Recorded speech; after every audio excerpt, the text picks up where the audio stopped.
আসসালামু আলাইকুম, সবাই কেমন আছেন? আশা করি সবাই ভালো আছেন। স্বাদ ও স্বাদের গল্পের সাথে আবারও আসলাম আপনাদের জন্য চিকেন রোস্ট নিয়ে। সো চিকেন রোস্ট দেখার জন্য সবাই আমার ফেসবুক পেজে ফলো করুন, সাথেই থাকুন। তো আজকে দেখাবো আপনাদেরকে ঘরে থাকা উপকরণ দিয়ে কিভাবে চিকেন রোস্ট করে দেখায়। তো চলে আসলাম আমি চিকেন নিয়ে চুলোতে আসার পরে আমি এখানে একটা প্যান বসিয়ে দিচ্ছি। আর দেখতেই পাচ্ছেন চিকেনের সম্পূর্ণ আমি একদম রান নিছি বড় সাইজের।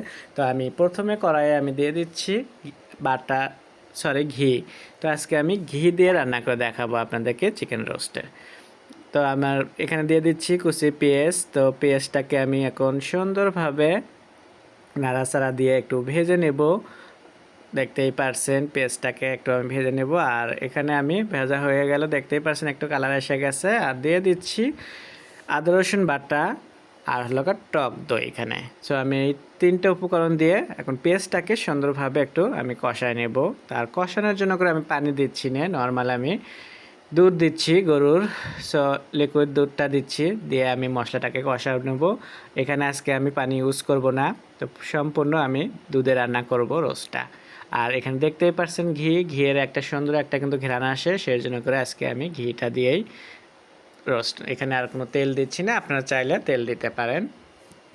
এখানে কিন্তু এখন আমি গরম মশলা দিইনি, এখন হলো দিয়ে দিচ্ছি লাল মরিচের পাউডার একটু সুন্দর কালার নিয়ে আসার জন্য করে। আর এখানে আমি প্যাকেট মশলা একটু দেব অল্প করে, যেহেতু আমার ঘরেও মশলা থাকতেছে, সাথে একটু প্যাকেট মশলাও আমি দিচ্ছি। তো প্যাকেট মশলাটা দেওয়ার পরে দেখতেই পারছেন আমি এটাকে সুন্দরভাবে কষায় নিচ্ছি। আর এলাচ দারচিনির আমার এখানে ঘরে বানানো পাউডার সেটা দেব।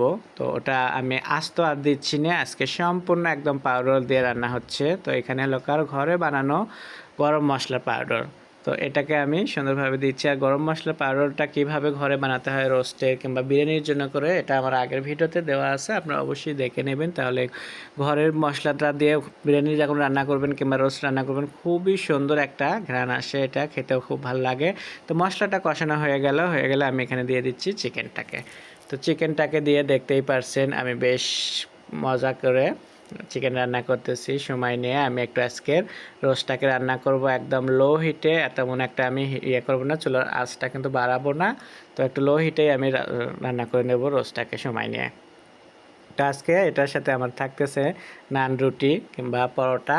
তো এক একজন এক একটা খাওয়া হয়, তো এর জন্য করে আমার এটার সাথে অনেক সময় অনেক কিছুই থাকে। তো আপনারা চাইলে নান রুটিও খেতে পারেন। আর এখানে কিন্তু স্বাদ মতো দিয়ে দিচ্ছি লবণ।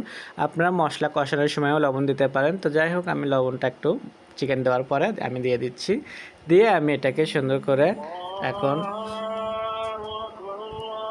লবণ দিয়ে আমি সুন্দরভাবে একটু মশলাটাকে কষা নিচ্ছি। আর এখানে কাঁটা চামচ দিয়ে আমি চিকেনটাকে কিন্তু আগেই এইভাবে করে নিচ্ছি। তো ওটা আপনাদেরকে দেখানো হয়নি বলে আমি আপনাদেরকে কড়াইতে দেখাচ্ছি।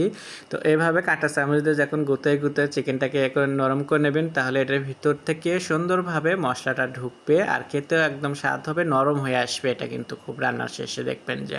তো এটাকে আমি স্যাম্পল আপনাদেরকে দেখালাম, কিন্তু এটা আপনারা যখন চিকেনটা ধোলাই করে করবেন, তখন আপনারা এভাবে গুঁতে নেবেন কাঁটা চামচ দিয়ে। তো আমি কিন্তু আগে নিয়েছি, সেটা আপনাদেরকে দেখালাম। তো যাই হোক, এখানে চিকেনটাকে আমি খুব সুন্দরভাবে একটু সময় লেগে কষে নিলাম। দেখতেই পারছেন আমার ভিডিওটা একটু বড় হচ্ছে। তো কষানোর পরে আমি এখানে মাংসটা রান্নার জন্য করে আমি এখানে আবারও দুধ দিয়ে দিচ্ছি অল্প করে, দিয়ে আমি সুন্দরভাবে এটাকে নাড়াচাড়া দিয়ে ঢাকনা দিয়ে আমি বেশ কিছুক্ষণ একটু রান্না করে নেব এটাকে লো হিটে। তো যাই হোক, আমি চুলাটা লো হিটে মনে করেন যে আমি করবো। তো প্রথমে আমি একটু চুলাটা বাড়িয়ে দিলাম, দিয়ে একটু বলক তোলা পর্যন্ত, আর ঢাকনা দিয়ে আমি ঢেকে দিচ্ছি। তো ঢাকনা দিয়ে আমি বেশ কিছুক্ষণ রান্না করে নিলাম, নেওয়ার পরে এখন নাড়াচাড়া দিয়ে নিচ্ছি সুন্দরভাবে। তো যাই হোক, আমার এই কড়াইয়ে নাগে ধরবে না অনেক সময় নিয়েও যদি আমি নাড়াচাড়া না দিই। তারপরেও একটু মাঝে মধ্যে আমি নাড়াচাড়া দিয়ে আমি সুন্দরভাবে চিকেনটাকে রোস্ট করে নিচ্ছি। তো এই রোস্ট বাচ্চাদের খুবই পছন্দ। তো আমাদের একটা প্রায় থাকে, সেজন্য করে সবসময় ভিডিও করা হয় না। তো মাঝে মধ্যে আপনাদের জন্য করে ভিডিও করি, যে অনেকে হয়তো এভাবে রান্না করেন না। তো একবার এইভাবে রান্না করে দেখেন, তাহলে দেখবেন আপনার বাসার যে সদস্যগুলো আসে আপনার খুব প্রশংসা করবে, তখন আপনার প্রশংসায় যদি এখন এরকম পঞ্চমুখ হবে, তখন আপনার কিন্তু নতুন নতুনভাবে সবসময় আপনার রান্না করতে ইচ্ছে করবে। তো আমি কিন্তু প্রত্যেকটা মুহূর্তেই রান্না করতে হয় বলেই আমার নতুন নতুনভাবে, তাই আমি মাঝে মধ্যেই আপনাদেরকে ভিডিওগুলো করে শেয়ার করে দিই। তো যাই হোক, রোস্টটা কিন্তু আমার মোটামুটি রান্না শেষ। আর এখানে নামানোর আগ দিয়ে আমি দিয়ে দিচ্ছি বাদাম বাটা। আপনারা হয়তো অনেকেই আছেন বাদাম বাটাটা শুরুতেই দেন, তো শুরুতে দিলে পান্তর হয় কি এটা একটু পাতিলে লেগে ধরে। তো যাই হোক, আমার এই পাতিলে লেগে ধরবে না, আপনাদের হয়তো অনেক সময় অনেক রকমের পাতিল থাকে, সেগুলো লেগে ধরে।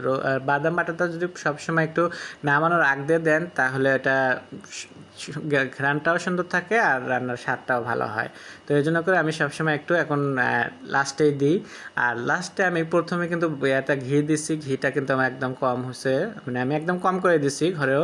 নামানোর আগ দিয়ে দেবো, এর জন্য করে নামানোর আগ দিয়ে ঘিটা আমি আবার সুন্দর করে একটু দেবো, যে গন্ধটা থাকার জন্য একদম।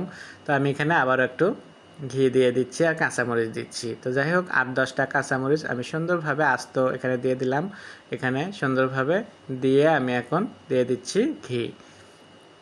তো ঘি দিয়ে আমি আর বেশ অল্প সময় নিয়ে কিন্তু রান্না হয়ে যাবে। ঘি দেওয়ার পরে আমি বেশ আরেকটা জিনিস দেব, সেটা আপনারা অনেকেই জানেন, হয়তোবা দেন সেটাও আপনারা। তো আমি আপনাদেরকে সেটাও দেখাচ্ছি। এখানে আমি একটু চিনি দেব, একদম সামান্য।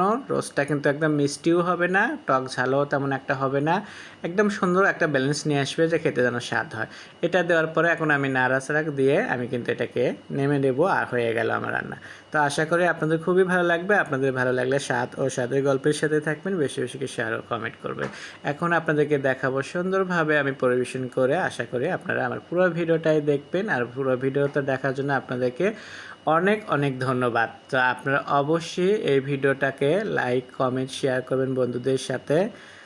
এই হলো কার আজকের আমার রোস্ট রান্না করে দেখালাম আপনাদেরকে খুবই মজা করে। তো আমার দেখতেই পারছেন কত সুন্দর দেখতে হয়েছে, তো খেতেও স্বাদ হবে। সবাই ভালো থাকবেন, নতুন নতুন ভিডিও দেখার জন্য আমার ফেসবুক পেজে ফলো দেবেন। আল্লাহ হাফেজ।